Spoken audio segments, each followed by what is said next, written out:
गुरु माझा समर्थ असता. आज गुरुवार आहे. गुरु समर्थ असेल तर काही अशक्य नाही अशा अर्थाचं हे कवन आहे. एकदा साध्या पद्यात म्हणतो, मग पूर्ण अर्थ सांगतो आणि शेवट एकदा पुन्हा म्हणूया. गुरु माझा समर्थ असता, पुरे कैसी काही चिंता.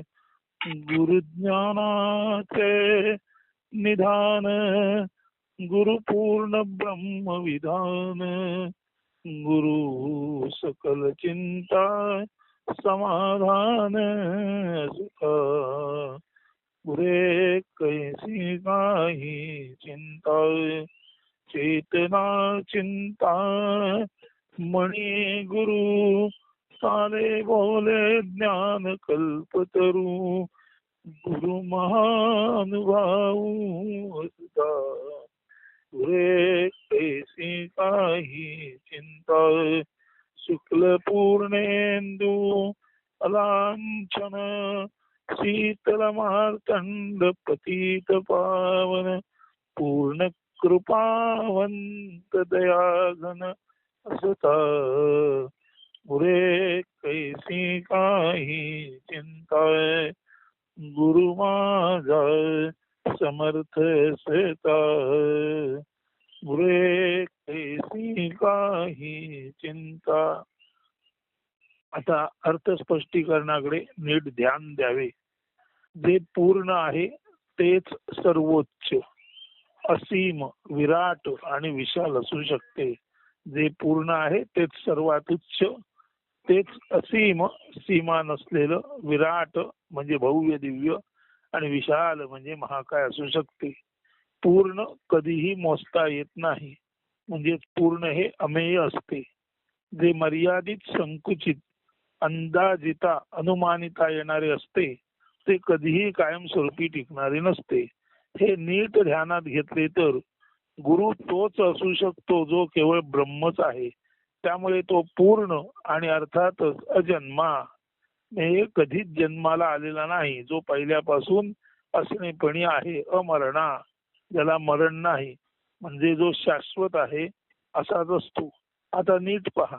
अजन्मा, अमरणा, शाश्वत, असीम, विशाल, विराट, अमेय, मोजता न येणारा, नित्य शुद्ध, ज्ञान रूप, प्रेम रूप, कृपा संपृक्त म्हणजे कृपेने संपूर्णपणे भरलेला, निरपेक्ष, भेदाभेदातीत म्हणजे भेदाभेदाच्या पलीकडे, रूप गुण भाव अतीत म्हणजे रूप गुणाच्या पलीकडे, आणि म्हणूनच केवळ पूर्ण असते ते ब्रह्मच असते.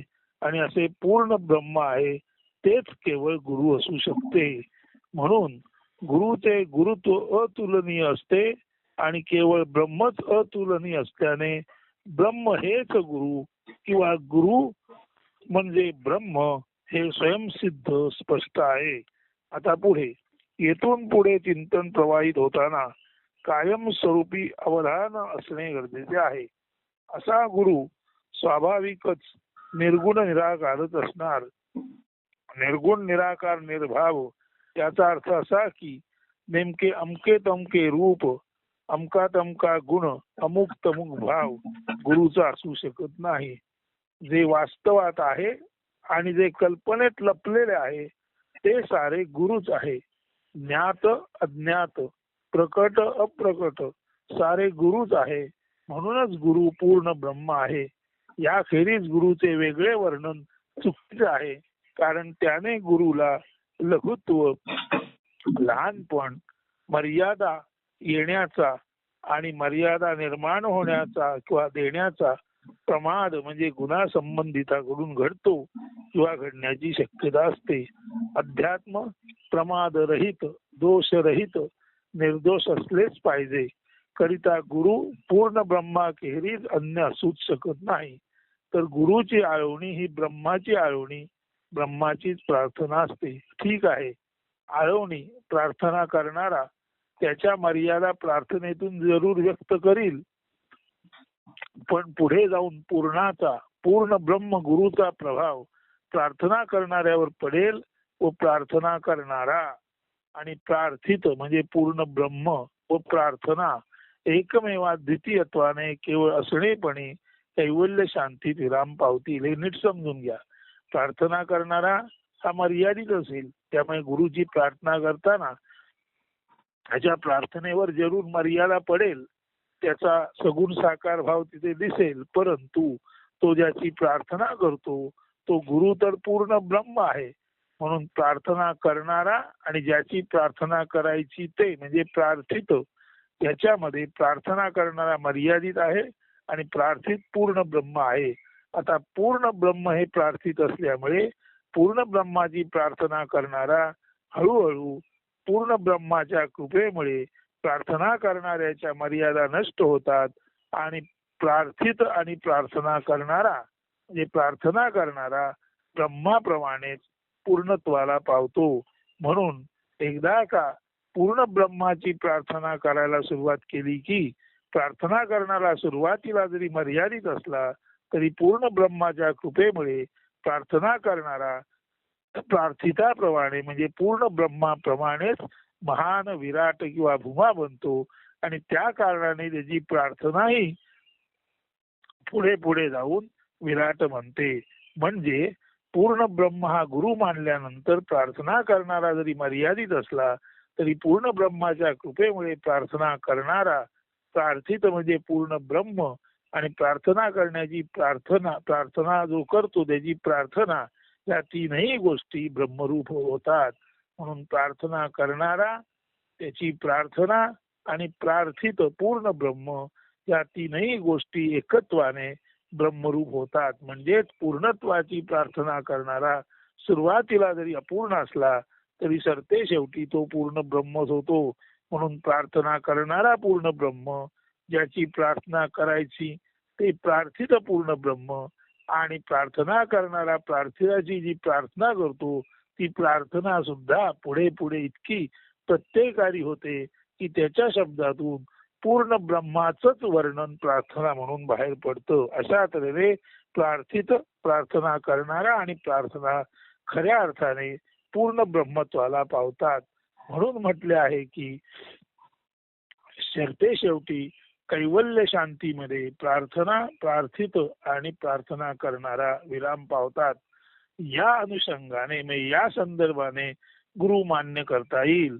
मात्र व्यक्ती व व्यक्तित्वाने गुरु अमान्यच असणे म्हणजे पूर्णत्वाच्या अर्थाने गुरु मान्य करता येईल. मात्र गुरु हा दिसायला व्यक्ती असला तरी तो व्यक्ती असला तरी त्याला व्यक्तित्व नसतं. म्हणजे गुरु हा दिसायला व्यक्ती असला तरी खऱ्या अर्थाने तो अव्यक्ताचीच ज्याला प्राप्ती झाली आहे, अव्यक्तानेच जो गुणमंडित आहे, पूर्णत्वानेच जो गुणमंडित आहे, अशी व्यक्तीच दिसायला व्यक्ती असली तरी त्याच्या पूर्ण असण्यामुळे गुरु म्हणून मान्य करता येईल. म्हणून ज्ञानासाठी म्हणजे ज्ञानी माणसासाठी गुरु करताना तो गुरु दिसायला व्यक्ती असला तरी तो व्यक्तित्वा पलीकडचा, दिसायला मर्यादित असला तरी तो पूर्ण ब्रह्मरूपच असला पाहिजे. हे ज्ञानी माणसाने गुरु करताना ध्यानात घ्यावे. पुढे तर पूर्ण ब्रह्म हेच ज्याचे श्रद्धेय गुरुतत्व आहे. म्हणून पूर्ण ब्रह्म हेच ज्या माणसाचे श्रद्धेय गुरुतत्व आहे त्याला चिंतेचे कधी कारणच उरत नाही. गुरु हाच ज्ञानसागर असतो. तेच ब्रह्माचे विधान म्हणजे महावाक्य किंवा व्हर्डिक्ट असते. गुरु उच्चारताच ब्रह्माची प्रार्थना केली जाते. प्रार्थना, प्रार्थित म्हणजे ज्याला ज्याची प्रार्थना करायची तो प्रार्थना, प्रार्थित म्हणजे ज्याची प्रार्थना करायची तो म्हणजे ब्रह्म आणि प्रार्थना करणारा एकच असल्याने कुठलीही चिंता उरतच नाही. यदा कदाचित द्वैतभाव बळावला तर काही शंका, चिंता, समस्या भेडसावताना जाणवते. मात्र गुरुतत्वाचा वरचेवर प्रभाव प्रार्थना करणाऱ्यावर पडत असल्याने अखेरीस या चिंता मानव, काल्पनिक, माईक व भ्रामक असल्याचे ध्यानात आल्याने या सर्व मानव, काल्पनिक, माईक आणि भ्रामक चिंता आपोआप नष्ट होतात. पुढे पुढे चिंता सरल्या. प्रार्थना करणारा निश्चिंत झाला की तो या अशा गुरुतत्वाचे किंवा पूर्ण ब्रह्माचे ज्ञान झाल्यामुळे स्वतः भाव विभोर होतो आणि पूर्ण ब्रह्माचे वर्णनच त्याच्या प्रार्थनेतून पूर्णत्वाने बाहेर पडते. खरे तर तो वर्णन करत नाही, गुरुच त्याचे मुखातून त्याला निमित्त करून स्वप्रकटीकरण करतो. ब्रह्मच त्याचे मुखातून प्रकटते. चिंतिलेले देणारा चिंतामणी गुरु असतो. कल्पिलेले किंवा कल्पितापेक्षाही अद्भुत देणारा चालता बोलता सगुण साकार दिसला तरी ज्ञान कल्पतरू म्हणजे कल्पनेच्या पलीकडचे ज्ञान देणारा असा गुरु असतो. आपण चिंतिले त्याच्याही पलीकडचे पूर्णत्वाचे दान देणारा चिंतामणी गुरु असतो. येथे ध्यानात घेतले पाहिजे की देणे घेणे हा व्यवहार द्वैती आहे. याकरता देहधारणा करणारी व्यक्ती आलीच तरीही येथे गुरुतत्व प्रकट जेथून होते ती व्यक्ती व्यक्त असून ही निर्व्यक्तित्वच असते. मात्र देता घेताना कृपा करताना कृपा मिळवताना व्यक्ती आलीच तरी सुद्धा ही व्यक्ती जरी असली तरी ज्याच्यातून गुरुतत्व व्यक्त होतं ती व्यक्ती व्यक्ती असूनही व्यक्तित्वाच्या पलीकडे म्हणजे पर्सन विदाउट पर्सनॅलिटी असते. म्हणून गुरु पर्सन विदाउट पर्सनॅलिटी असतो. म्हणजे व्यक्ती असूनही व्यक्तित्वाच्या पार पलीकडे जो असतो अशाच पर्सनला गुरु म्हणतात. तो मर्यादित दिसला तरी अमर्यादितच असतो. He is an individual without division. गुरु हा इंडिव्हिज्युअल वेगळा दिसला तरी विदाउट डिव्हिजन तरी त्याच्यामध्ये कुठल्याही तऱ्हेचे आपपरभावाचे कप्पे नसतात. म्हणून गुरु म्हणजे he is an individual without division. म्हणजे गुरु वेगळा व्यक्तिभावात दिसला वाटला तरी तो अखंड अनंत एकसंध खरे तर अखंड पूर्ण ब्रह्मच असतो. गुरु महानुभाव म्हणजे संतच असतो. संत म्हणजे जो सातत्याने निरपेक्ष केवळ असणेपणी असतो तो. संत म्हणजे जो सातत्याने निरपेक्ष कोणती अपेक्षा न करता केवळ असणेपणी कैवल्यात असतो तो. म्हणून संत याची व्याख्या who happens to be in a stateless state of only to be forever is called as saint. Who happens to be in a stateless state of only to be forever केवळ असण्याच्या अवस्थेमध्ये जो असतो असा अवस्थेच्याही पलीकडचा अवस्थातीत जो माणूस अवस्थेच्या पलीकडे अवस्थातीत असतो आणि केवळ असणेपणी कायमस्वरूपी असतो त्याला सेंट म्हणजे संत म्हणतात. म्हणून संत किंवा महानुभाव म्हणजे who happens to be in a stateless state of only to be forever is called as saint. असे असताना चिंतेचा प्रश्नच उरत नाही. गुरु शुक्ल पक्षातील वर्धिष्णू सतत वाढणाऱ्या चंद्राप्रमाणे सतत विकसित होणारा आणि पौर्णिमेच्या पूर्ण विकसित चंद्राप्रमाणे असतो. मात्र तो प्रमादरहित निर्दोष असतो. चंद्राला डाग असतो तसा डाग किंवा दोष गुरुला नसतो. गुरु मार्तंडाप्रमाणे सूर्याप्रमाणे तेजस्वी असला तरी तो त्याच्याप्रमाणे पोळणारा भाजणारा त्रासणारा नसतो. उलट पक्षी तो शीतल ज्ञान प्रकाश पुरवणारा असतो. गुरु प्रकाशमान असतो. मार्तंड म्हणजे सूर्याप्रमाणे तेजस्वी असतो परंतु मार्तंडाचं तेज इतरांना पोळतं भासतं भाजून काढतं तसं नसतं. गुरु मार्तंडाप्रमाणे तेजस्वी असला तरी तो ज्ञान प्रकाश युक्त असल्याने त्याच्या ज्ञान प्रकाशामध्ये अत्यंत शीतल शांत अवस्थेमध्ये पूर्ण ज्ञानाची गुरुतत्वाची प्राप्ती त्याच्या शिष्याला होत असते. उलट पक्षी तो शीतल ज्ञान प्रकाश पुरवणारा असतो. तो ज्ञान सूर्यच असतो. तो पूर्ण कृपा करणारा दयाघन म्हणजे कृपेचा किंवा दयेचा मेघ असतो. पतितांना पावन करणारा अपूर्णाला पूर्णत्व प्रदान करणारा अज्ञानाला स्वरूप ज्ञान देणारा गुरु असतो. लज्जित दुबळ्या गरीब जीवांना गुरु त्यांच्या हृदयातील पूर्ण ब्रह्मरूप भगवंताचे दर्शन घडवतो आणि त्यांना आपल्यासारखाच समर्थ म्हणजे समत्वाने जीवन जगणारा समत्वाने सर्वत्र पाहणारा व्यवहारणारा वागणारा आचरणारा असा गुरु आपल्याप्रमाणे आपल्या शिष्यांनाही समर्थ निर्भय आणि समर्थाने, समदृष्टीने, समभावाने वाणी व कृतीचा वापर करण्यास शिकवतो. तो साऱ्यांनाच गुरुत्व म्हणजे महत्ता प्राप्त करून देतो, प्रदान करून देतो. गुरु साऱ्यांनाच गुरु करतो. गुरुला जो जो भेटतो तो तो गुरु होतो. महानाला लहान भेटला तरी ताबडतोब लहानच महान होतो. म्हणून गुरु साऱ्यांनाच गुरु करतो आणि लघुत्वाचा, हीनत्वाचा, भेदाभेदाच्या, अमंगलतेचा अज्ञानतम अज्ञानरूपी अंधकार तो नष्ट करतो. गुरु ज्ञान सूर्यच असल्याने अज्ञानाला, चिंतेला अवसर सुरू देत नाही. गुरु स्वतःच ज्ञान सूर्य आहे, त्यामुळे त्याच्या समोर अज्ञान टिकू शकत नाही. जसं उजेडाप्रमाणे अंधार किंवा सूर्यापुढे रात्र उभी राहू शकत नाही. त्यामुळे गुरु ज्ञानसूर्य असल्याने अज्ञान त्याच्या पुढे उभे ठाकू शकत नाही. चिंतेला, काळजीला अवसरच म्हणजे अवधी किंवा संधीच मिळत नाही. ही अद्वैताची निर्गुण निराकार पूर्ण ब्रह्मतत्व रूप गुरुची प्रार्थना सर्वांनाच गुरुत्वात, सर्वांनाच विशाल ब्रह्मामध्ये परिवर्तित केल्याखेरीज राहणार नाही. आणि जोपर्यंत आपण सर्व ब्रह्मरूप होत नाही तोपर्यंत तुमच्या अंतःकरणात सुरू केलेली ही ब्रह्मगुरूची प्रार्थना थांबणारी नाही असं आश्वासन देतो. आणि पुन्हा एकदा ही प्रार्थना तुमच्या आमच्या सर्वांसाठीच म्हणतो आणि आजचं निवेदन संपवतो.